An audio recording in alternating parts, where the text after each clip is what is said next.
Fala galera que sempre nos acompanha ao vivo aqui no Instagram, beleza? Tranquilo? Novo de loja, como é que vocês estão?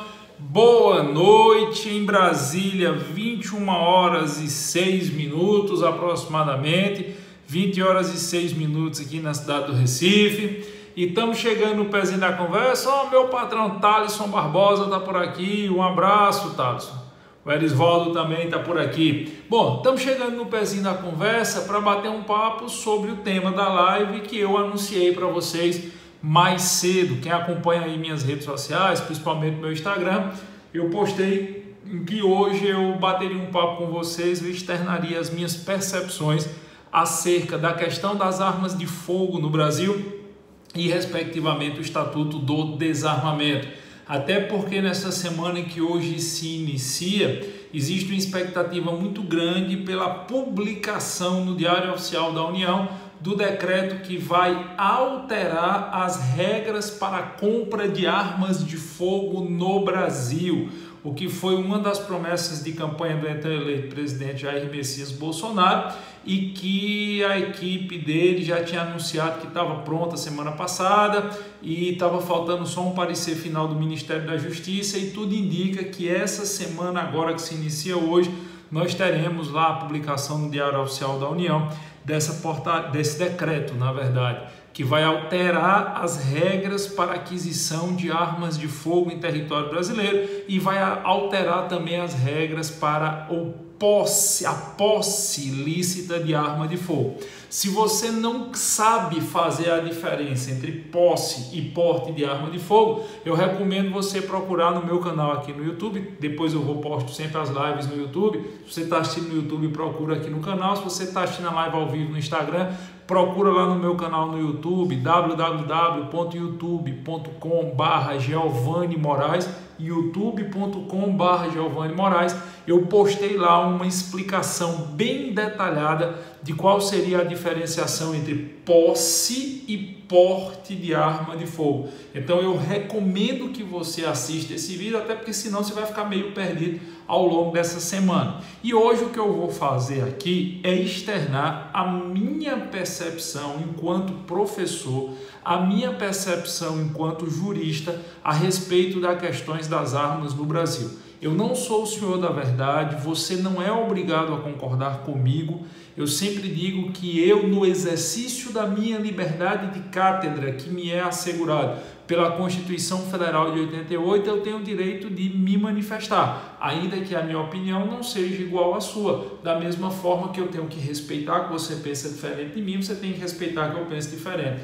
É triste um professor ter que começar uma transmissão fazendo esse tipo de consideração. É muito, muito triste mesmo. Mas infelizmente nós estamos vivendo aí tempos difíceis, nós estamos vivendo tempos de perseguição intelectual, nós estamos vivendo tempos de perseguição a todos aqueles que ousam demonstrar que pensam diferente daquele pensamento que foi meio que estabelecido como regra no Brasil ao longo de 16 anos, e ao longo de 16 anos quem pensava diferente tinha que ficar calado, porque se abrisse a boca e falasse, levava muita pedrada. E hoje as pessoas ainda vivem um resquício disso e, infelizmente, é muito triste. Enquanto professor, você tem que começar uma transmissão dizendo que, fazendo esse tipo de colocação, deveria ser lógico, deveria ser patente, deveria ser evidente, mas infelizmente não é. Numa sociedade do politicamente correto seletivo, infelizmente não é assim. E eu insisto o porquê do politicamente correto seletivo, porque as mesmas pessoas que se espantam e se incomodam e se mobilizam quando as atitudes são praticadas por X, não fazem a mesma coisa quando as atitudes são praticadas por Y. Então, infelizmente, é a sociedade que a gente vive, né? Bom, mas vamos lá. Feita essa consideração inicial, eu vou fazer algumas considerações aqui de ordem técnica sobre a questão do comércio de arma de fogo, munição e acessório no Brasil. E para isso eu tenho que fazer aqui uma retrospectiva histórica, eu tenho que fazer uma análise histórica. Em 2005 foi feito um plebiscito no Brasil para que as pessoas viessem a decidir se elas eram favoráveis ou não à comercialização de armas de fogo em território brasileiro. Foi feita uma consulta popular, uma consulta organizada pelo órgão público brasileiro a qual se destina isso, que é o Superior Tribunal Eleitoral, onde a todo brasileiro que tinha título de eleitor, que tinha condição de votar, foi chamado às urnas para dizer se era a favor ou contra a continuidade da comercialização de armas de fogo em território brasileiro. Eu me lembro que naquela época houve uma campanha muito forte de alguns formadores de opinião. Naquele momento as redes sociais não eram fortes como eram hoje. Vivia-se a época do Orkut, da internet de escada, de gente que tinha que esperar às vezes da, sei lá, meia-noite para poder entrar na internet, nem todo mundo tinha celular, era uma outra realidade. Os grandes formadores de opinião estavam principalmente na televisão, e aí houve uma campanha muito grande dos formadores de opinião, dizendo, pregando pelo fim da comercialização de armas de fogo. Tinha até uma musicazinha, os mais antigos vão lembrar, tinha até uma musicazinha lá que a galera cantava, sou da paz, e se você gosta de arma eu não gosto de você. E existia uma crença entre o establishment desses formadores de opinião, existia uma crença de que a população brasileira seria contrária à comercialização de arma de fogo. O problema é que 68,5% dos votos válidos, não é só metade, é 68,5% dos votos válidos foram no sentido de que o Brasil deveria sim continuar comercializando arma de fogo, que o cidadão deveria sim continuar tendo o direito de adquirir a arma para proteger a si e proteger a sua família. E isso caiu meio que como uma bomba no meio daqueles formadores de opinião, porque foi uma das primeiras vezes na história recente do Brasil que a população brasileira disse, não, veja, vocês podem até ser contra a arma de fogo, mas a gente quer ter. Vocês podem até não concordar com arma de fogo, mas nós queremos ter o direito de ter arma de fogo. E aí criou-se um burburinho, criou-se uma discussão gigantesca que o povo brasileiro não sabe decidir. Veja, se o povo brasileiro não sabe decidir, para que chamar o povo brasileiro? Se você vive numa democracia, faz uma consulta popular, e a consulta popular é no sentido de que a população quer continuar podendo comprar arma de fogo, e as pessoas dizem, não vale porque o resultado não é o que a gente queria, o Brasil não vivia uma democracia. O Brasil vivia o quê? Uma ditadura, porque em ditadura vale a vontade do establishment, em ditaduras vale a vontade de quem está no poder. E não foi aquela decisão de fazer de conta que o Estatuto do Desarmamento não tinha feito essa consulta popular, por óbvio, por lógico, claro e evidente, foi um notório desrespeito à soberania popular. A decisão não foi a que era esperada pelo atual governo, o governo da época, e o governo da época simplesmente disse, não, eu não vou levar em consideração o que o povo quer, eu não vou levar em consideração a decisão da consulta popular. Ponto. Isso por si só já é uma aberração jurídica gritante. Eu posso, veja, em tese, eu posso até ser contra a arma de fogo, mas eu não posso achar que a minha vontade se sobrepõe à vontade de 68,5% da população brasileira. Eu posso até ser contra a arma de fogo, mas eu não posso querer que, pelo fato de eu ser contra, a maioria da população brasileira que é a favor não tenha o seu direito respeitado. A questão aqui é de exercício de soberania democrática. O então presidente Luiz Inácio Lula da Silva, ele simplesmente não chamou para si o que ele deveria ter feito, ter baixado o decreto, adequando o Estatuto do Desarmamento àquilo que tinha sido decidido pela população, que era a permissão do comércio de arma de fogo. Ele simplesmente fez de conta que a vontade popular de nada valia, o que representa uma teratologia absurda. O que representa um governo que decidiu sobre as armas não com o viés da maioria da população, mas que decidiu com o viés ideológico. Aquele mesmo governo que acoitava, que é uma coisa que eu acho absurda, que acoitava terrorista, que chamava terrorista para solenidade no Palácio do Planalto. Me poupe! Graças a Deus o César de Battisti foi capturado, graças a Deus o César de Battisti vai sair do Brasil, graças a Deus o César de Battisti vai pagar pelos crimes que ele cometeu na Itália, como os outros terroristas devem pagar, como os terroristas brasileiros devem pagar, estejam eles assolando o Ceará ou estejam eles assolando o que quer que seja. Então, houve uma decisão social e essa decisão social foi completamente denegada, foi completamente esquecida, foi completamente abstraída da discussão jurídica brasileira, sobre o argumento que o povo brasileiro não tem condições de ter armas. E aí criou-se algumas discussões que eu, particularmente, eu reputo como inverídicas. Criou-se alguns dados que eu, particularmente, reputo como dados que não são verdadeiros. Alegou-se que uma população desarmada, aliada a um crescimento econômico, a uma ampliação da educação, a uma ampliação das rendas da família, representaria uma sociedade segura. Eu me lembro bem disso, eu recordo, eu tenho isso muito vívido, eu palestrei muito na época sobre esse tema, e eu recordo que o que se falava, o que se pregava era: se a população brasileira for desarmada, nós tivermos um maior acesso à educação, um maior acesso à cultura, um aumento da população, do poder aquisitivo da população e uma urbanização da população, o Brasil vai ter uma diminuição dos índices de criminalidade. Vamos lá. Primeiro, o nível de pessoas, a quantidade, o percentual de pessoas no Brasil que, da época que o Estatuto do Desarmamento foi criado até agora, ingressaram em curso superior, aumentou.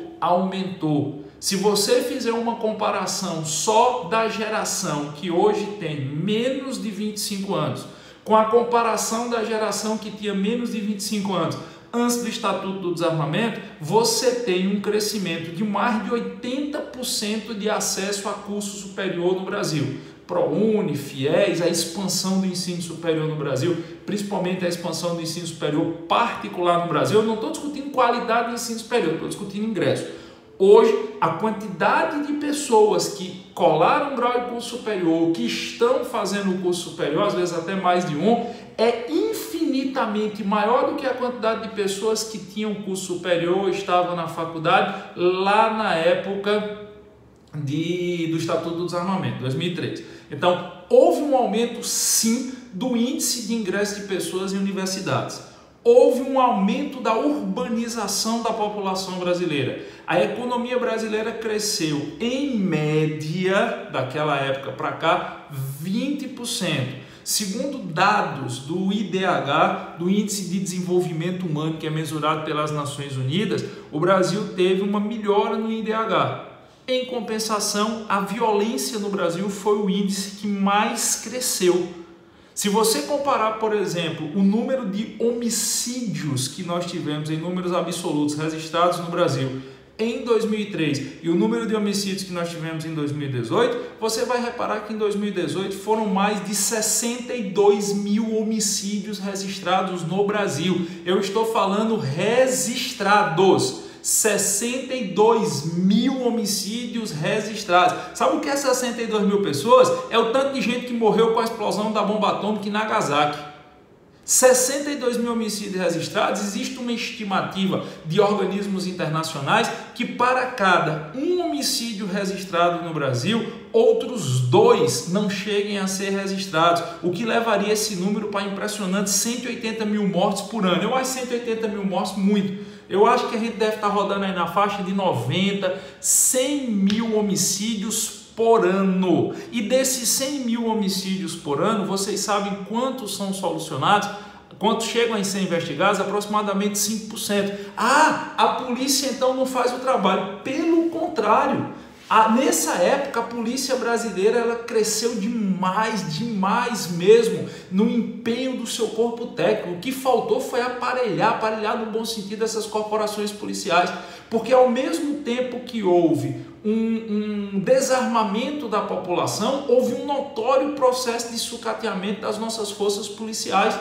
Quando eu vejo alguém chegar e dizer, não, é porque apenas 5% dos homicídios no Brasil são investigados, como se isso fosse culpa da polícia, eu tenho certeza que essa pessoa não tem a menor noção do que os policiais passam no dia a dia. Só 5% são investigados no Brasil, porque o Brasil passou aí 2, 3 décadas sem investir em forças policiais, achando que segurança pública era simplesmente botar viatura na rua com guarnição de polícia militar, sem investir em perícia, sem investir em núcleos de investigação, sem remunerar adequadamente os quadros policiais para trazer bons policiais, para trazer bons profissionais, para manter esses profissionais nos quadros, sem investir em políticas sociais de valorização da categoria profissional. Então, meu patrão, ninguém é capaz de fazer milagre, não.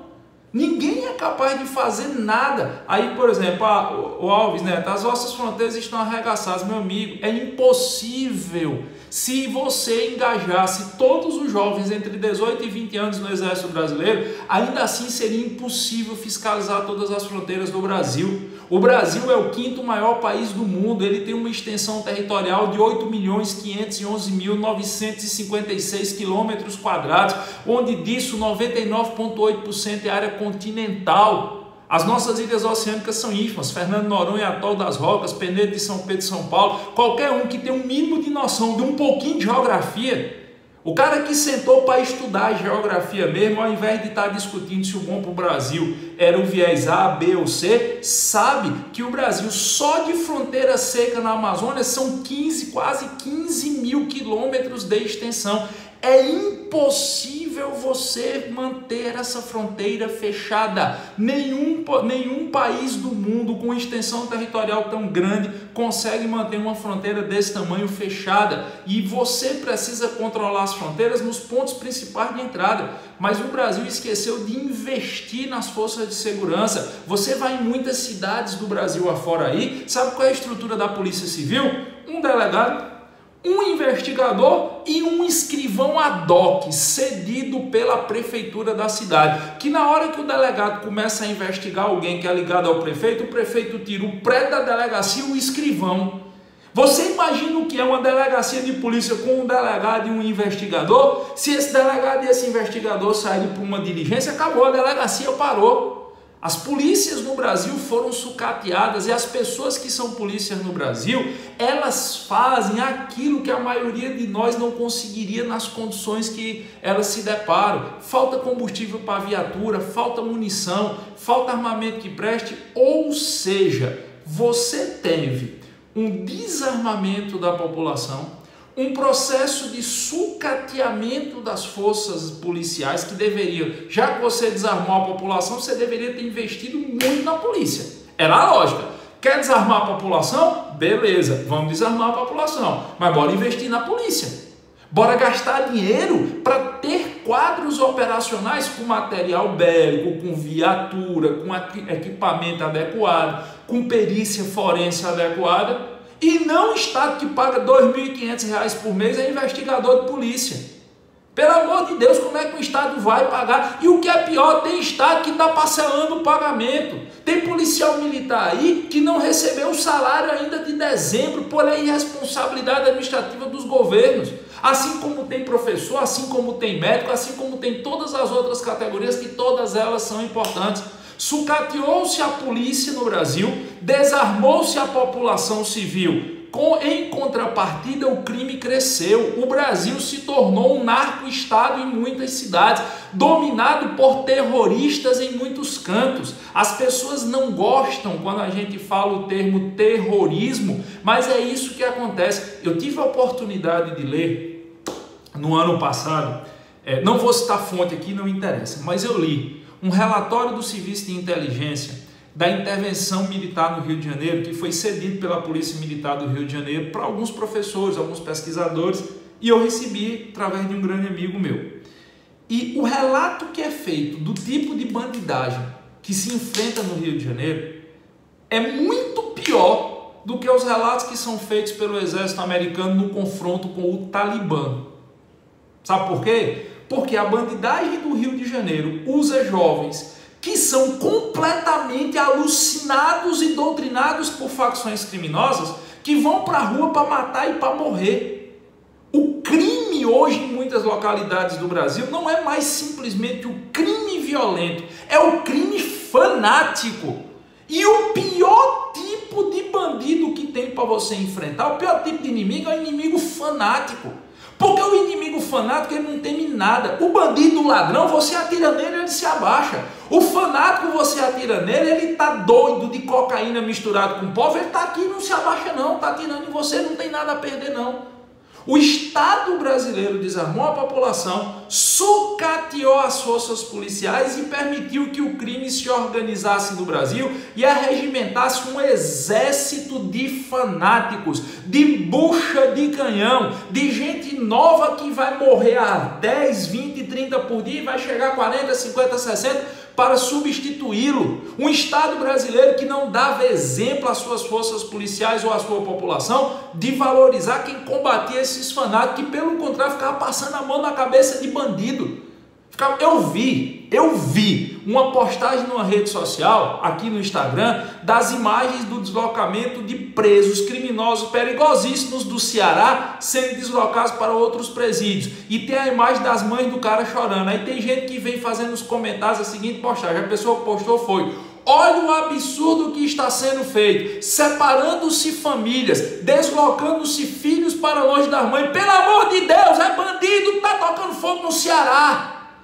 É bandido que está queimando com ônibus em Fortaleza. É bandido que está tirando a paz do cidadão. Sabe por que ele está sendo transferido? Para o Estado conseguir ter controle sobre os presídios. Eu respeito a dor de todas as mães. Mas se for preciso separar aquele bando de marginal, aquele bando de alma cebosa, para que Fortaleza volte a ter paz, tem que se fazer. Nós passamos muito tempo desarmando a população, sucateando a polícia e passando mão na cabeça de bandido e dizendo que bandido é pobre coitado. Foram 20, 30 anos de um direito penal mínimo que acredita que o objetivo do direito penal é sempre perdoar o criminoso. E a população que se exploda, a população que se lasque, porque se o objetivo do direito penal é perdoar o bandido, é perdoar o criminoso, é um direito penal quase franciscano, é um direito penal do perdão perpétuo, é um direito penal que encara o bandido como um fruto de uma sociedade e por isso é justificável que ele seja marginal, e o errado é aquele que é vítima dele. E o que é pior, essa ideia perpetua e repercute muito no universo jurídico brasileiro. Foi dentro dessa realidade que houve um processo de desarmamento da população, o que levou ou elevou os índices de criminalidade no Brasil. Meu amigo, você sabe o que é uma capital do tamanho de Fortaleza? Eu falo com muita propriedade em Fortaleza, porque eu morei lá. Eu sou cearense, eu sou do Crato, eu morei em Fortaleza. Então eu estou falando de uma realidade que eu vi, que eu conheço. Eu morei na periferia de Fortaleza, eu morei nos bairros de periferia, eu andei de ônibus por Fortaleza todo, do terminal de Messejana ao terminal de Cacipesca. Você sabe o que é uma cidade daquele tamanho? Parar nas mãos do crime? Recife já aconteceu isso, São Paulo já aconteceu isso. Você sabe, por exemplo, o que é nesses rincões Brasil afora aí? Você não tem um delegado de polícia com condição sequer de ter uma equipe especializada de fazer uma investigação, porque o Estado não está pagando nem o salário do povo, ao que dirá da estrutura para trabalhar? Você já imaginou o que é isso? O Estado brasileiro, ele permitiu que a violência chegasse onde chegou. Infelizmente, algumas pessoas vivem numa bolha, numa redoma, e acham que a violência é problema de outro país. Não, é problema nosso. O que acontece da Serra da Contamana ao Arroio do Chuí, o que acontece da Ponta dos Seixas ao Monte Roraima, o que acontece em todos os pontos externos do Brasil diz respeito a todos nós, que nós estamos dentro do mesmo país. O que acontece lá nos penedos de São Pedro e São Paulo, no meio do Oceano Atlântico, até a Lagoa dos Patos, o que acontece de Belém do Pará até a Serra da Cabeça do Cachorro diz respeito a gente.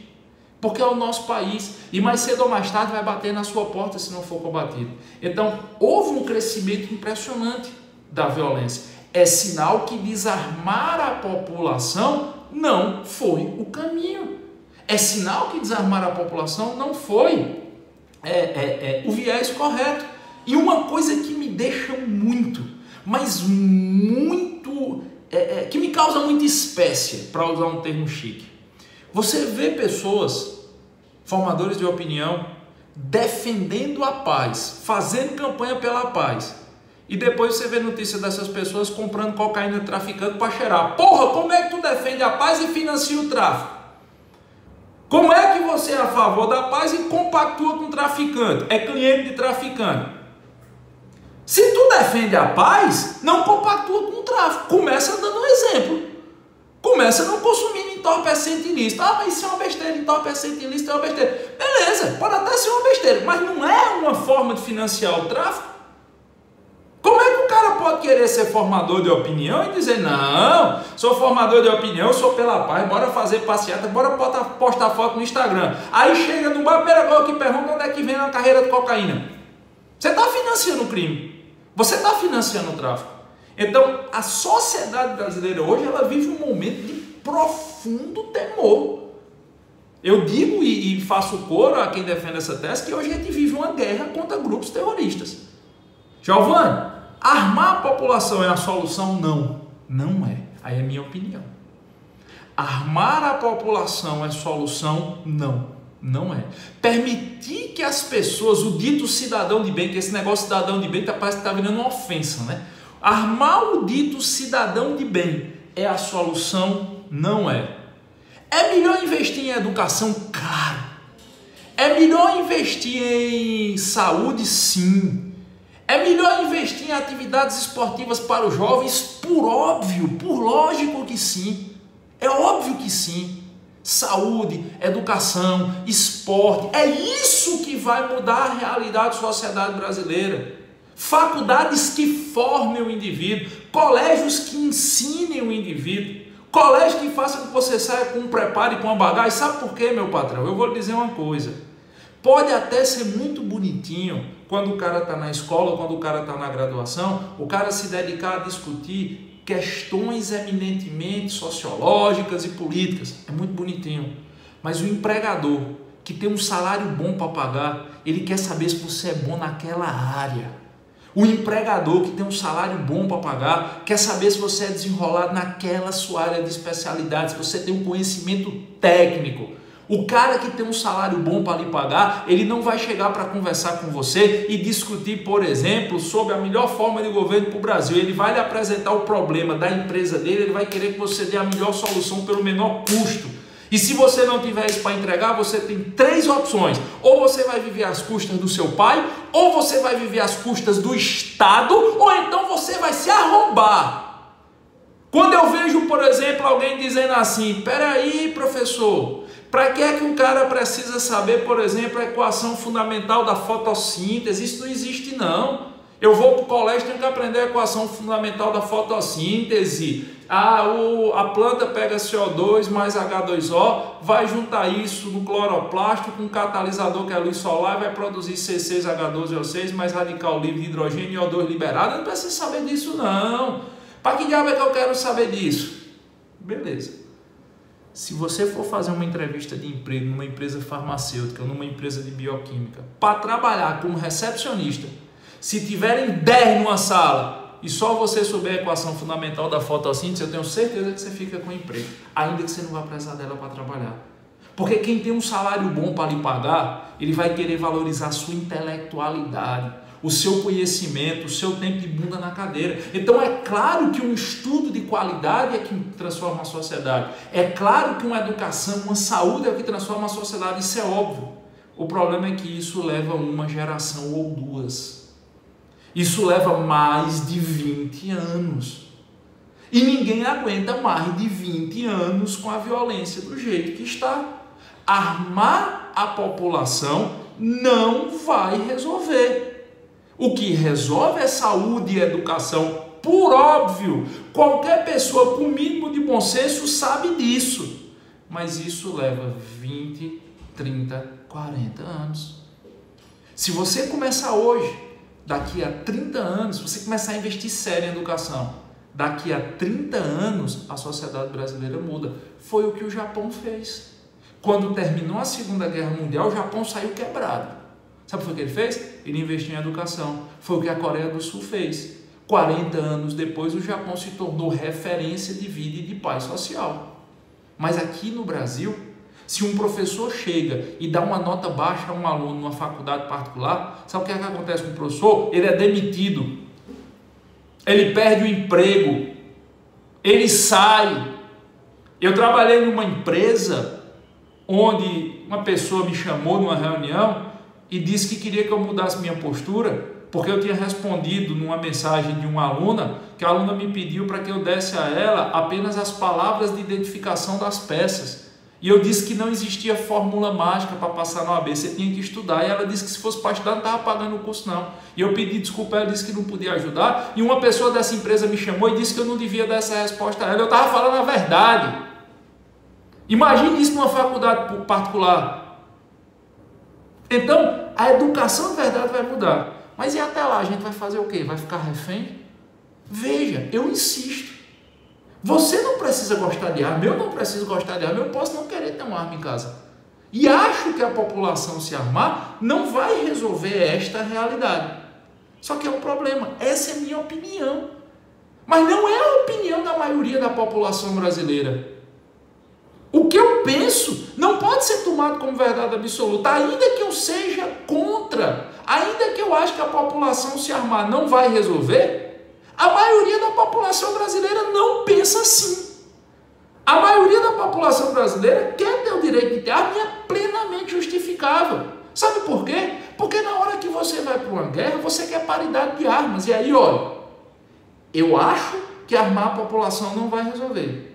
Mas, se nós estamos vivendo numa guerra, é preciso que a população tenha direito de ter paridade de armas. O que eu quero é investimento de longo prazo em forças policiais fortes. O que eu quero é investimento de longo prazo em educação. O que eu quero é investimento de longo prazo em saúde. O que eu quero é investimento de longo prazo em atividades culturais. Isso é o que eu quero. Isso é o que eu desejo. Isso, como professor, é o que eu luto todo dia para conseguir. Mas, hoje, a minha opinião é que deve sim ser facilitado o acesso da população a armas de fogo. Por quê? Porque é isso que a maioria da população quer. Isso é democracia. Democracia não é você fazer o que o grupo A, o grupo B, o grupo C quer, não. Democracia é você fazer o que a maioria da população quer. E a maioria da população disse em 2005 e agora deixou claro em 2018 que ela quer ter acesso à arma. Por quê? Porque nós vivemos uma guerra. E em guerra você precisa ter paridade de armas. O que causa revolta, e a mim também causa revolta, é que na hora que me jogam dentro de um conflito, eles têm que me jogar com a mesma arma do meu oponente. Eu não tenho medo da batalha, eu não tenho medo da guerra. Agora, eu quero ir para a guerra com a mesma paridade de arma que meu inimigo tem. Eu quero ir para a guerra com a mesma condição de Matibel que meu inimigo tem. Se for preciso, eu não desejo a guerra, eu já disse isso uma vez nas minhas redes sociais. Eu não desejo a guerra. Nenhum homem razoável, adulto, maduro, deseja a guerra. Mas se a guerra tiver que chegar, que ela chegue na minha geração, que ela chegue agora. Para quando os meus filhos forem adultos, eles poderem viver na paz. A história cobra a conta. Não existe fatura de graça na história. Eu não quero combate. Eu não quero a guerra. Mas a guerra existe. Então que ela exista na minha geração, para que a geração dos meus filhos viva em paz. E se eu tiver que ir para o combate, eu quero ir para o combate com arma. Eu não precisaria ir para o combate, mas se eu tiver que ir, eu quero ir com arma, eu quero ir com paridade, eu quero ir com a mesma arma do meu inimigo. Aí a galera começa a criar dados que, com todo o respeito, não são verídicos. Por exemplo, arma causa acidente doméstico. Causa. Vocês sabem qual é o maior causador de acidente doméstico que nós temos? Eletricidade. Um dos. Então vamos tirar a energia das casas. Proporcionalmente, o acidente doméstico com eletricidade é 12 vezes maior do que com arma. Depois, medicamento. Depois, fogão. Vamos tirar o fogão da casa. Veículo. Veículo mata muita gente. Então vamos tirar os veículos. Se é para tirar tudo aquilo que gera risco, vamos começar com eletricidade, fogão, remédio, veículo. Perceberam? Automóvel, o rapaz falou, mata muito mais. Mata muito mais. Ninguém fala em tirar automóvel. Pelo contrário, eu vejo o povo dizendo, quando se fala em endurecer a legislação de trânsito, não pode, é inconstitucional. Então, cria-se a ideia de que a arma é a solução de todos os problemas e o responsável de todos os problemas. Eu não acredito em nenhuma das duas teses. Eu não acho que a arma é panaceia para tudo, solução para tudo. E não acho que ela é a causa de todos os problemas, não. Ah, não, porque se tiver arma em casa, os maridos vão matar mais as mulheres. Não, vão matar do mesmo tanto. Porque o cara covarde que quer matar a mulher, ele mata com arma de fogo, mata com a faca, mata com um bisturi, mata com um pedaço de pau, porque ele mata porque é covarde. A lei do feminicídio está aí e não diminui o número de mortes de mulheres. Sabe o que é que vai fazer diminuir? É quando o primeiro cara tiver coragem de levantar a mão para bater numa mulher, ele pegar uma cadeia tão dura que o próximo vai pensar duas vezes. Mas não é essa história, não, porque vamos dar arma na mão da população, que a população vai matar mais mulheres dentro de casa. Se tiver que matar, vai matar tendo arma ou não tendo arma. Ponto. Ah, não! País como os Estados Unidos vive tendo massacres. Eu vou convidar vocês a uma reflexão aqui. De vez em quando surge notícia de atiradores nos Estados Unidos que causam massacre, não é? Nós temos aquele famoso caso da Columbine High School, só para citar um dos fatos mais emblemáticos. Nós tivemos o ataque do atirador em Las Vegas. Mas vocês sabem por que é que causa tanta repercussão? Porque não são cotidianos. Por que é que ninguém fala de ataque de atirador no Afeganistão? Porque tem todo dia ataque de atirador no Afeganistão.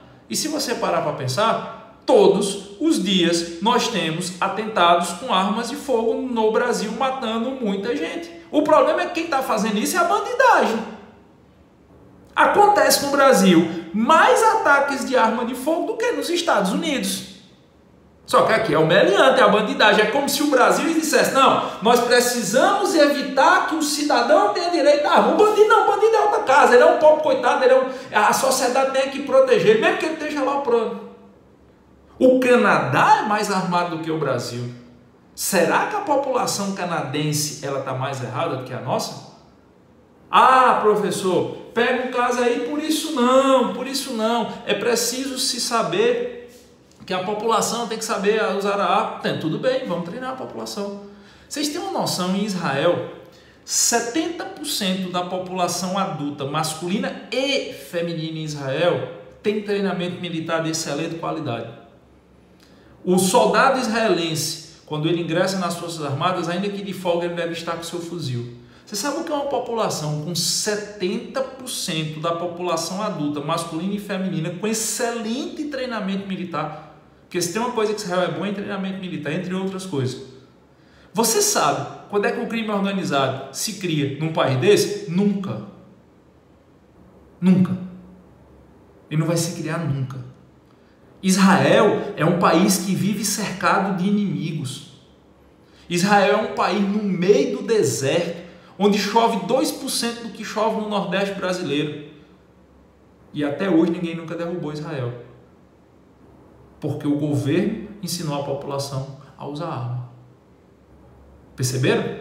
Agora, quando você para olhar quem desarma a população, os governos que desarmam a população ao longo da história, eles têm medo da democracia. Hitler fez isso. Hitler, quando ascendeu ao Reichstag, a primeira coisa que ele fez foi um estatuto que tirou a arma da mão da população. E depois deu no que deu. Stalin, Nicolás Maduro. Maduro desarma a população ao mesmo tempo que arma as suas milícias privadas. A Venezuela vive um caos, um colapso econômico. A maioria dos organismos internacionais repudiam a posse de Nicolás Maduro. Nós estamos vivendo aqui numa fronteira com a nossa. O extermínio por fome de uma população latina. Tu acha que se aquela população tivesse armada, ela estava passando por isso? Tu acha que o pai de família querer estar passando fome para que o governo ideológico bolivariano? Pelo amor de Deus, claro que não. Quem desarma a população tem medo da democracia. Um governo não pode temer a democracia. O governo ele tem que temer o seu povo. O governo ele tem que fazer aquilo que o povo quer. Se é certo ou errado, a história vai fazer os devidos ajustes. Se é certo ou errado, a história vai fazer as devidas adequações. Se é certo ou errado, a história vai fazer os devidos aparados. Os Estados Unidos nem sempre foram um país armado, mas a história fez os seus devidos ajustes. Você vai para o Uruguai, aqui do lado da gente, colado. A quantidade de pessoas que têm armas em casa no Uruguai é infinitamente, legalmente que eu estou falando, tá? Que a discussão é legal aqui, infinitamente maior do que no Brasil. E o Uruguai é um país, em tese, bem mais tranquilo do que o Brasil, mas bem mais tranquilo do que o Brasil. Perceberam? Então, eu particularmente acho que você combate a criminalidade não é usando a população para combatê-la. Você combate a criminalidade com forças policiais operacionais, bem remuneradas, com resguardo jurídico. Eu já fiz live sobre isso. Você tem que fazer resguardo jurídico.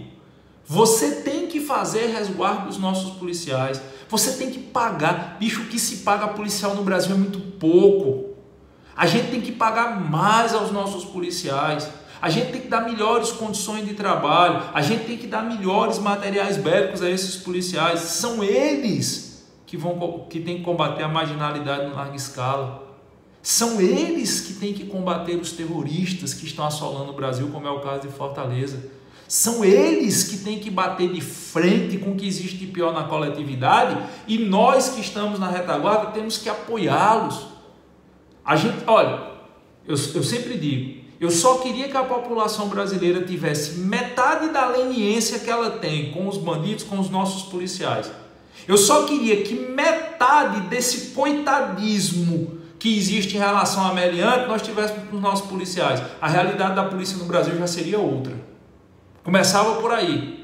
Porque nenhum cidadão ia aceitar que um governante colocasse um policial numa viatura sem o veículo ser blindado. Começava por aí. Então quem tem que combater o crime é a polícia. Ok.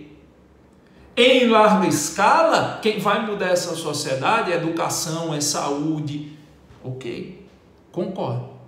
Mas agora, a maioria da população brasileira quer ter o direito a ter sua arma. E por mais que você não concorde, viver numa democracia é respeitar isso. E eu acredito sinceramente, que se o fato do indivíduo ter uma arma trouxer para ele uma sensação maior de segurança, numa sociedade que vive o caos da insegurança, que seja um efeito placebo, que não seja um efeito placebo, já é uma vantagem. Já é um passo. Eu acho que a sociedade brasileira ela tem que ter muitas transformações. A sociedade brasileira precisa passar por uma mudança, inclusive, de percepção da realidade que nós vivemos. Mas, mesmo que eu entenda que ter uma arma em casa é um efeito placebo, se esse efeito for salutar para aquele pai de família que se sente hoje completamente desprotegido, já é um avanço, já é um ganho. Então, eu acredito que o decreto que vai sair agora sobre a facilitação da posse, e eu insisto, se você não sabe a diferença entre porte ou posse, você vai lá para a minha live que eu fiz, está lá no canal no YouTube. Ele vai trazer, no mínimo, uma sensação de que o cidadão não foi jogado a uma batalha campal sem nenhuma arma. Porque a sensação que existe hoje é essa. Nenhuma pesquisa estatística contra as armas se sustenta. Com todo o respeito. Mas eu nunca vi nenhum dado estatístico que mostre que a violência no Brasil vai ficar maior se a população se armar. Então, se não vai piorar, por que não tentar? Ah, não, porque meu viés ideológico não concorda com isso. Mas 60 e tantos % da população acha que é bom. Quem sou eu para discordar da maioria da população brasileira? Não, mas eu detesto arma. Não tenha. Não tenha. Deixe seu vizinho ter. Se ele quiser. Se ele não quiser, beleza. Se o vizinho da frente quiser ter, problema dele. Não é porque você não quer que os outros vão ter seu direito tolhido. Ah, não vai resolver, mas vai piorar? Estatisticamente não se tem essa ideia que vai piorar. Entendeu? Bom, são as colocações. Tá, está dizendo, defendendo o pão, hein, senhor advogado? Não, tô não, eu sou professor. Tô defendendo o pão, não. Quem me acompanha aqui nas redes sociais sabe que eu sempre falei o que eu penso. E eu sempre defendi as causas que eu acredito. E como professor, eu sou muito técnico. Aqui eu estou dando minha opinião jurídica. Como professor, eu sou muito técnico. Então não venha com essa não, porque quem me conhece sabe que essa história de estar defendendo o pão, não. Pelo contrário. Já aconteceu inúmeras vezes de aluno comprar curso meu e eu saber que não é adequado para ele, eu mandar devolver dinheiro, tá certo? Então esse tipo de peixe aí não cola para cima de mim não. Jorge está dizendo defendendo o justo. Estou defendendo o que eu penso. Cristóvão Brito, não é para você, Giovanni. Giovanni, você é retardado. Beleza, paciência, fazer o quê? Não sei se é retado ou retardado. Não sei, se for retado, obrigado. Se for retardado, paciência. Vamos lá. Não estou falando com o senhor, professor, e sim com o advogado que comentou na live. Então me desculpe, perdão, eu pensei que você estava falando de mim. Não sei o que o cara comentou. DPCR, armas para os cidadãos, está dizendo isso. Professor, podemos cair no nível dos Estados Unidos? Rapaz, se a gente caísse no nível dos Estados Unidos, a gente tinha melhorado. Rapaz, achei essa pergunta do Irã é fantástica. Professor, podemos cair no nível dos Estados Unidos? Bicho, a gente não vai cair, a gente vai subir. Eu queria chegar no nível de segurança pública que os Estados Unidos têm.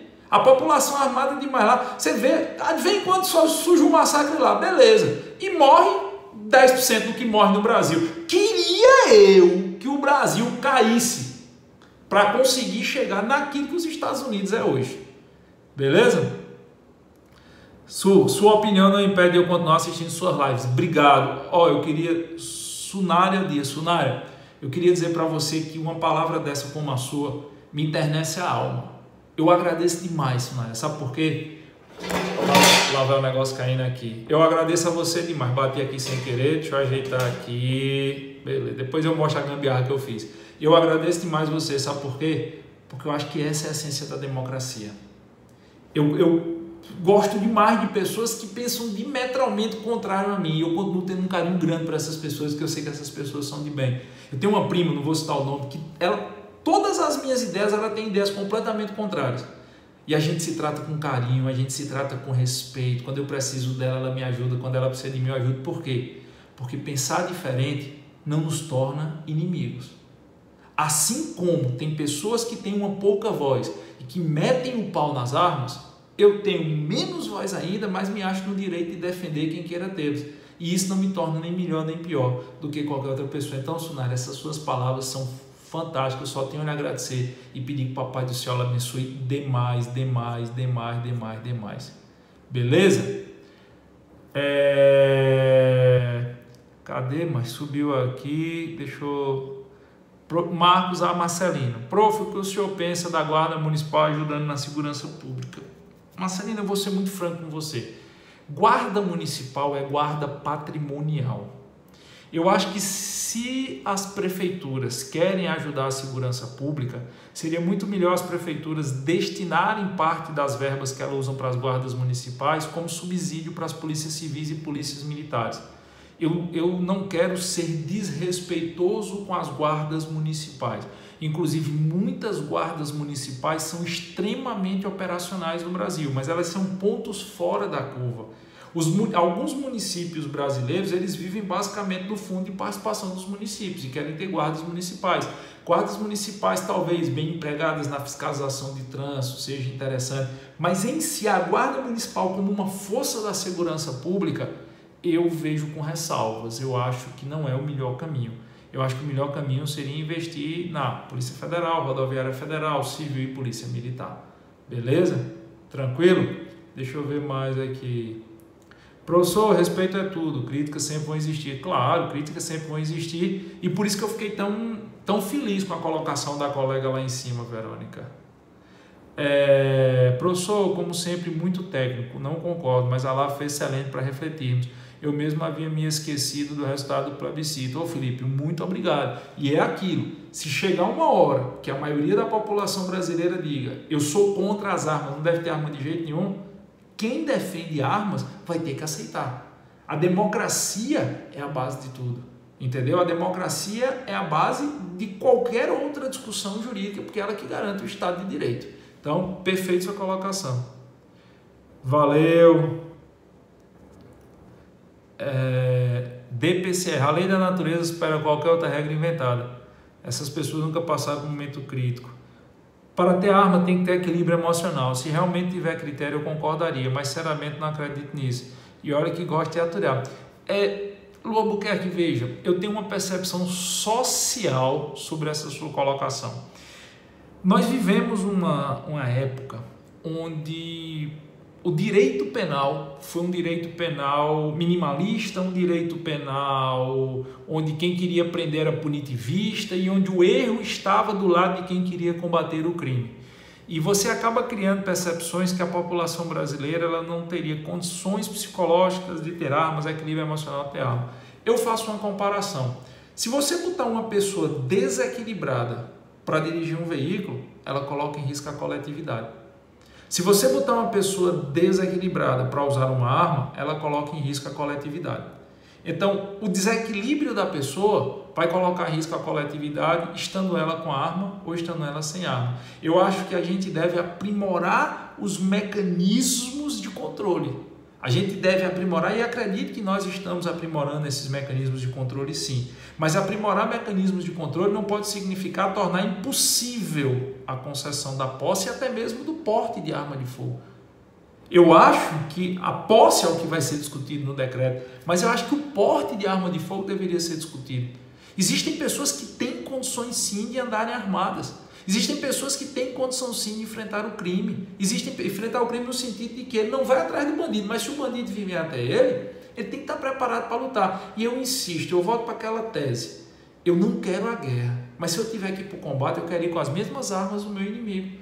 O que não pode é o Estado brasileiro me jogar numa situação de caos completamente desarmado e dizer te vira boy. E é assim, te vira boy. Então é nesse sentido que eu acho que a bem ou mal a questão da arma tem que ser discutida. O Estatuto do Desarmamento não me possibilita ter um porte de arma de fogo? Em tese, sim, na prática, não. Certo? A concessão de porte de arma de fogo no Brasil é discricionário, a não ser para as autoridades policiais. Significa dizer que você precisaria de trâmites que não dependem de regras objetivas. Eu defendo regras objetivas. Eu defendo assim, quer ter porte de arma de fogo? Você tem que preencher esse requisito objetivo. Faça o psicotécnico, faça o curso, preencheu, o Estado não pode negar o porte de arma de fogo. Eu defendo essa ideia. Valeu, Carla, Rafa, Marco, além de suspeitar agressão, cadê? Rubens Pires, sou ex-militar e acredito que alguns colegas não possuam condição alguma de portar uma arma. Mas é aquela história, aí não está em relação à arma ou à instituição, está nos mecanismos de aferição. PG também quer uma guerra agora. Concursando BSB, 12 mil homicídios por ano com a população armada. No Brasil são 70 mil homicídios com a população desarmada. É sinal que não é arma, né? É sinal. E assim, bicho, assim, a bem verdade, o Estatuto do Desarmamento desarmou eu e vocês. O Estatuto do Desarmamento desarmou o cara que quer andar dentro da lei. Porque o cara que quer ser bandido, ele vai comprar arma da forma mais fácil do mundo. Difícil é pra gente querer ter arma legal. Mas pro meliante. Prof, poderia fazer outra live sobre a história da PRF. A live que eu fiz está no meu canal no YouTube, tá? Lá dá uma olhadinha, youtube.com/Giovanni Moraes. Todas as lives eu posto lá. Barreto, muito boa explicação sobre a Guarda Municipal. Valeu, Barreto, obrigado. De Melo, fosse honra, professor, concordo com sua opinião, valeu. Leandro, qual sua aposta para a segunda fase penal? Leandro, eu vou falar sobre isso ao longo da semana, tá? Durante a semana tem todos os dias para os alunos da segunda fase do JUS 21, todos os dias transmissões ao vivo começando amanhã, então a gente conversa lá, beleza? Valeu, valeu. Outros países da América Latina acreditam que o nosso Código Penal é excessivamente punitivo? Não, pelo contrário. Você pega, por exemplo, países sérios, né? Porque, por exemplo, você pegar a opinião da Venezuela não conta. Mas você pega a Argentina mesmo, que é o berço do direito penal mínimo na América Latina, por causa de Zaffaroni, a maioridade penal lá é 16 anos. Estão discutindo no Senado agora cair para 15. Você pega no Uruguai, por exemplo, o tempo de encarceramento, de permanência no cárcere por homicídio é 3 vezes maior do que no Brasil. O cara cometeu homicídio simples no Brasil e ele pegar 12 anos, ele passa 2 no regime fechado, porque a progressão, se for homicídio simples, é com 6. Então eu não percebo isso não. Beleza? Aninha, o maior número de homicídios no Brasil tem como motivação tráfico, milícia, roubo. Nos demais casos, vingança, Maria da Penha. Se o cara quiser, mata até com travesseiro. Isso é verdade, eu acredito nisso. Eu acredito piamente nisso. Quem quer matar, mata um pedaço de pau que encontra na rua. Não é com arma, não. E quando as pessoas falam assim, mas as mulheres vão morrer porque os homens vão estar armados. E por que as mulheres não podem estar armadas? Por que as mulheres não podem usar arma para se defender? Por que é que, por exemplo, uma mulher que está sendo aí agredida pelo ex-companheiro, se ela tiver condições de ter uma arma, por que é que ela não pode usar arma para se defender? Por que é que a gente só olha o lado ruim? Vamos olhar o lado bom também. Vamos observar os dois lados. Tanta coisa mais importante do que a posse da arma também é atrasado. Leandro, tem muita coisa. Mas isso também precisa ser discutido. Sabe por quê? Porque hoje, para mim, a questão mais séria do Brasil é a violência urbana, é a guerra que nós estamos inserindo. Mas graças a Deus está mudando. Nossas instituições estão respaldando os nossos policiais, o Código Penal está sendo alterado, o Código de Processo Penal está sendo alterado. A gente deu um exemplo para o mundo agora com a história do César e Batiste, porque era uma vergonha a gente estar acoitando aqui terrorista internacional quando nós temos o nosso próprio terrorismo interno. Está mudando, as instituições estão amadurecendo e o povo vai deixar de ter medo do Estado. O Estado é que tem que ter medo do povo. É isso aí. E se Deus quiser, vai mudar. Professor, como ficaria o crime de omissão de cautela? Não, a gente tem que ver como é que vai ficar o decreto, tá? Quando vier o decreto, a gente discute sobre as tipificações penais. Fazendo sobre a lei 10.826, já fiz live sobre isso, Gabi Freitas. Já fiz muita live sobre isso. Ô Erivaldo, obrigado, valeu Erivaldo, valeu. Jorge, um abraço Jorge. Jorge está na linha de frente, aí Jorge está no combate, Jorge está enfrentando o que tem de pior lá no Ceará para, junto com os colegas dele da 2ª DP da capital, conseguir manter o Ceará em paz e vai conseguir. Cadê a galera? Você é demais, valeu. Deixa eu ir para o final aqui porque eu perdi muito tempo lá em cima. Homicídio e tráfico matam juntos. Bem arcaico o nosso CP e o nosso CPP. Ela é bem arcaico mesmo. O Código Penal é de 1940, o Código de Processo Penal de 73, e está mais do que na hora de mudar. Eu acho que está mais do que na hora de mudar, até porque quando a Constituição foi feita, a Constituição de 88 foi feita, Gabi Freitas, ela foi feita para que houvesse uma alteração completa da legislação brasileira, inclusive um novo Código Penal e o Código de Processo Penal. Só que não fizeram, né? Bom, é isso aí. Tá terminando meu tempo. Mestre, no caso do advogado, o que pensa? Deveria ser posse ou porte? Eu defendo porte. Eu defendo porte de arma para advogados, desde que existam regras objetivas. Beleza? Pois é isso, galera. Tá terminando a transmissão, tá terminando a nossa live. O Instagram limita a 1 hora. Foram algumas considerações aqui. Foi uma live mesmo de opinião pessoal, tá certo? Opinião minha sobre a questão das armas. As análises técnicas, eu já fiz várias análises técnicas para vocês aí.